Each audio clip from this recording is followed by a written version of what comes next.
Hello साथियों, मैं प्रशांत आपका अपने इस YouTube चैनल पर स्वागत करता हूं। साथियों, ये जो मेरा वीडियो है ये आपके कॉन्सेप्ट को बहुत ही मजबूत कर देगा।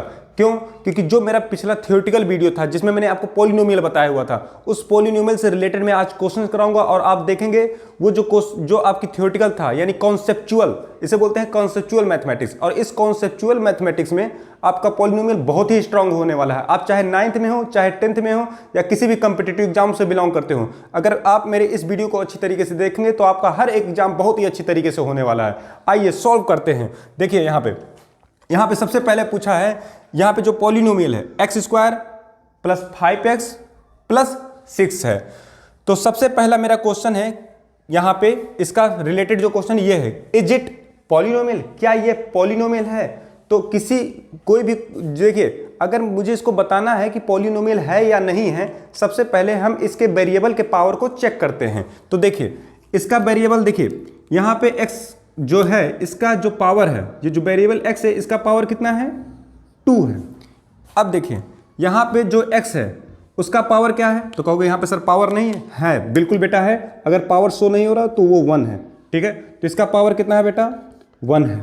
ठीक है, अब यहाँ पे देखिए, अब यहाँ पे इस पार्ट में देखिए, अब यहाँ पे x का पावर क्या है? तो कहोगे सर कुछ नहीं है। तो देखो कुछ नहीं का मतलब क्या है? x पे पावर 0। ठीक है, तो x पे पावर 0 है। तो यहाँ पे पावर क्या है? x का जो वेरिएबल x है इसका पावर कितना है?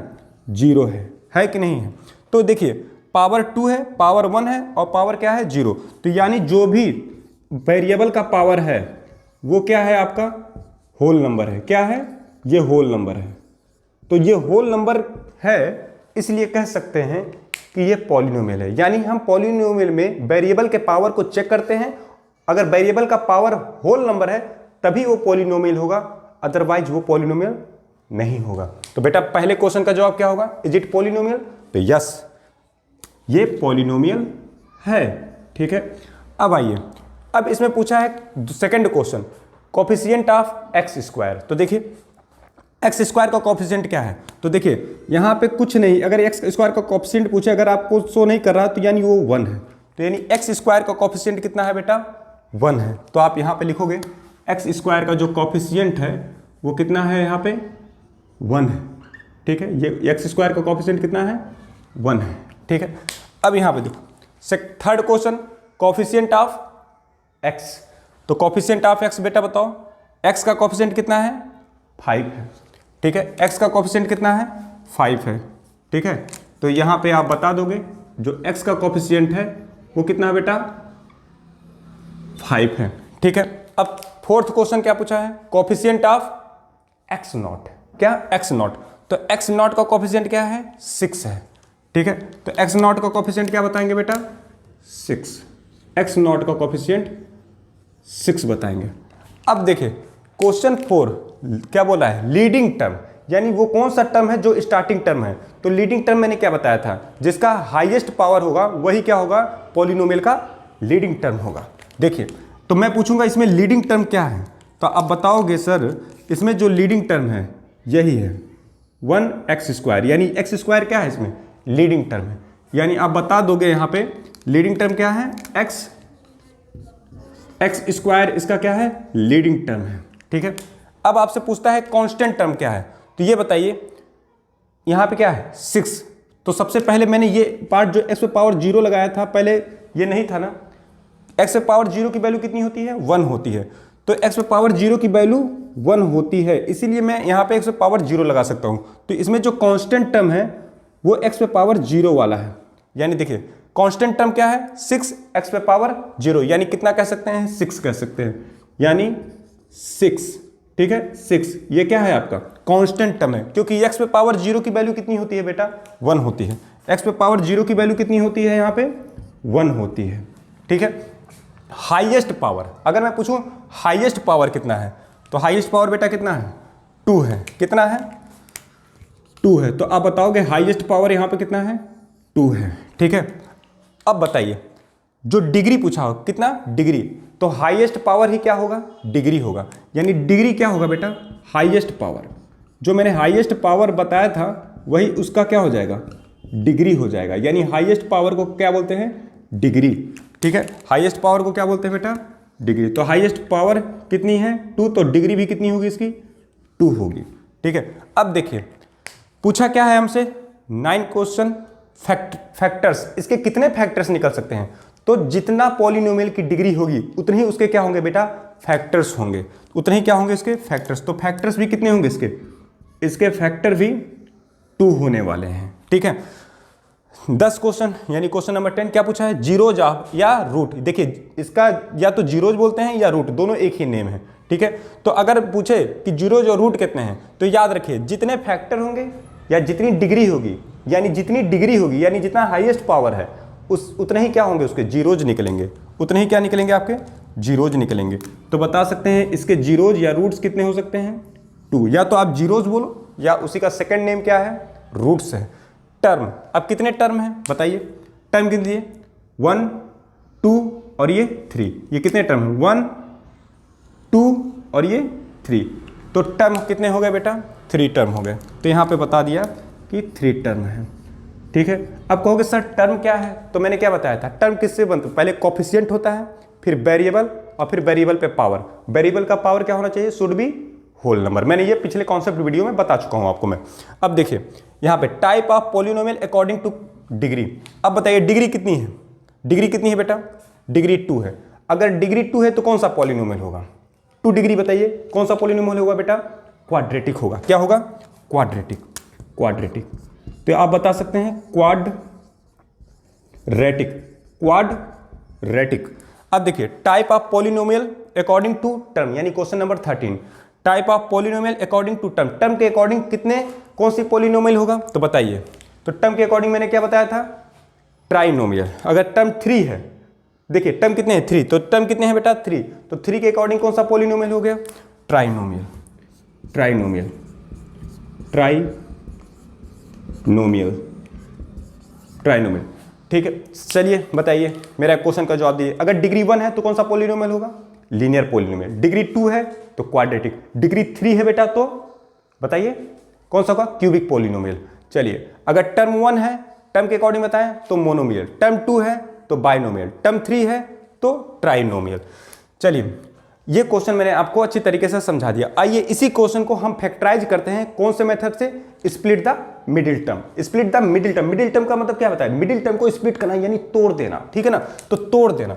तो देखो अब ये यही क्वेश्चन है, हमको स्प्लिट द मिडिल टर्म करना है, स्प्लिट द मिडिल टर्म से इसको फैक्टराइज करना है। बहुत बच्चों को इसमें डिफिकल्टी आती है बेटा, याद रखना मैं इसमें 3 स्टेप बताऊंगा और 3 स्टेप के थ्रू आप पूरे अच्छी तरीके से इस क्वेश्चन को सॉल्व कर सकते हो। ठीक है, आइए सॉल्व करते हैं इस क्वेश्चन को। देखिए सबसे पहला क्या करना है, देखिए यहां पे इसका कोफिशिएंट कितना है 1, पहले लिख लीजिए। अब ये क्या काम कीजिए आप, ये जो आपका 1 है यहां पे, इस 1 का मल्टीप्लाइड, इस 1 का मल्टीप्लाइड आप किस में कर दीजिए, इस 6 में कर दीजिए। ठीक है, इस 1 का मल्टीप्लाइड किस में होगा 6 में, यानी लीडिंग टर्म का कांस्टेंट टर्म से क्या कर दीजिए मल्टीप्लाइड, एक्चुअली टर्म नहीं कोफिशिएंट। लीडिंग टर्म का कोफिशिएंट कितना है 1 और कांस्टेंट टर्म का कोफिशिएंट कितना है 6, तो इससे क्या करना है बेटा आपको मल्टीप्लाइड करना है। क्या करना है, मल्टीप्लाइड करना है। तो ये 1 का मल्टीप्लाइड, 1 का जो मल्टीप्लाइड है ये किस में कर देंगे आप 6 में कर देंगे, कितना 6 में। तो 1 का मल्टीप्लाइड किस में हो जाएगा बेटा 6 में। देखिए 1 का मल्टीप्लाइड किससे हो गया 6, तो कितना आ जाएगा ये 6 आ जाएगा। ठीक है, कितना आ जाएगा 6 आ जाएगा आपका। ठीक है, अब देखिए फिर इसके पहले वाला, ये 6 के पहले वाला साइन देख लेते हैं, यानी कांस्टेंट टर्म के पहले वाला साइन कौन सा है बताइए।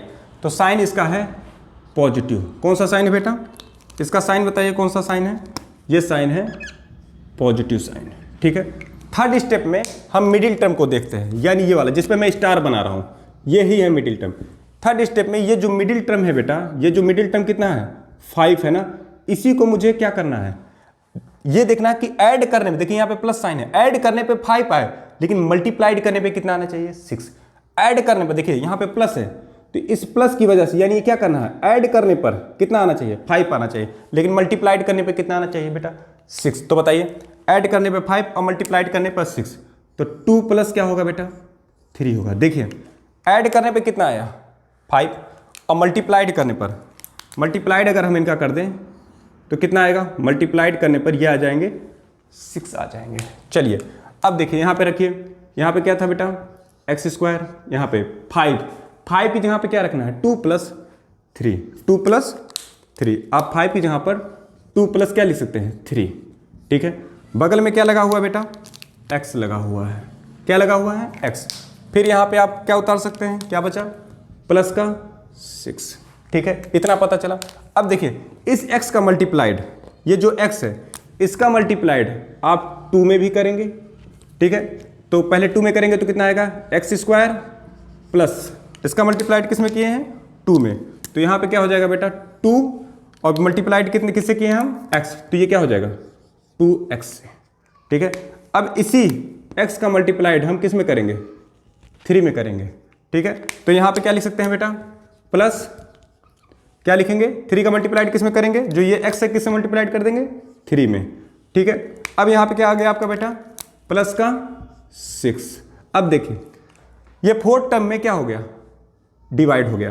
अब यहाँ पे हम क्या कर देते हैं पेयरिंग, 2 का पेयरिंग, ये क्या हो जाएगा 2 का पेयर हो जाएगा, ठीक है। अब बेटा पेयरिंग में क्या होगा, जैसे हम 2 का पेयर बना लिए तो उसमें आप क्या कर लेंगे कॉमन ले लेंगे, ठीक है ना। कॉमन देखिए, कॉमन चेक कीजिए इन दोनों में कॉमन क्या है, यहाँ पे तो बताइएगा सर इन दोनों में कॉमन x है। अब देखिए कॉमन तो x ले लिया इन दोनों में, ठीक है, कॉमन तो x ले लिया, ठीक है। लेकिन कौन सा x लें, x पे पावर 2 लें या x पे पावर 1, तो यानी जो लोएस्ट पावर होगा, जो लोएस्ट पावर होगा वही कॉमन होगा। दोनों में पहले कॉमन चेक करते हैं कि कौन सा, तो उसमें x था, उसका लोएस्ट पावर कौन सा लेंगे x पे पावर 1, तो x पे पावर 1 ये है, ठीक है ना। अब बेटा जब मैंने कॉमन ले लिया तो क्या आएगा, जो कॉमन होता है उसी में क्या कर देते हैं डिवाइड कर देते हैं। तो x² में देखिए ये x² है और ये पे 2x, इसमें से कॉमन क्या था बेटा x, तो इसमें आप डिवाइड कर लीजिए, तो x का x कैंसिल कर दीजिए और x का 2 से, तो कितना बचा यहाँ पे x बचा और x से x कैंसिल होगा तो कितना आएगा बेटा 2 आ जाएगा, ठीक है। फिर से देखिए, फिर से आप एक बार चेक कर लीजिए, मैंने इन दोनों में कॉमन क्या लिया x ले लिया, ठीक है। अब जो कॉमन होगा, जिस टर्म से हम कॉमन लिए हैं उसी टर्म में उसको क्या कर देंगे डिवाइड कर देंगे। तो देखिए ये x² था और ये 2x था, इसी में से मैंने कॉमन लिया था x को, तो इसी x से क्या कर देंगे, जिस जो कॉमन है उसी से डिवाइड कर देंगे। x से x कैंसिल, यहाँ से x से x कैंसिल, कितना आ जाएगा यहाँ पे x, और यहाँ पे कितना बचा आपका 2, और बीच में साइन कौन सा बेटा प्लस, आप रख दीजिए, सॉल्व हो गया प्लस।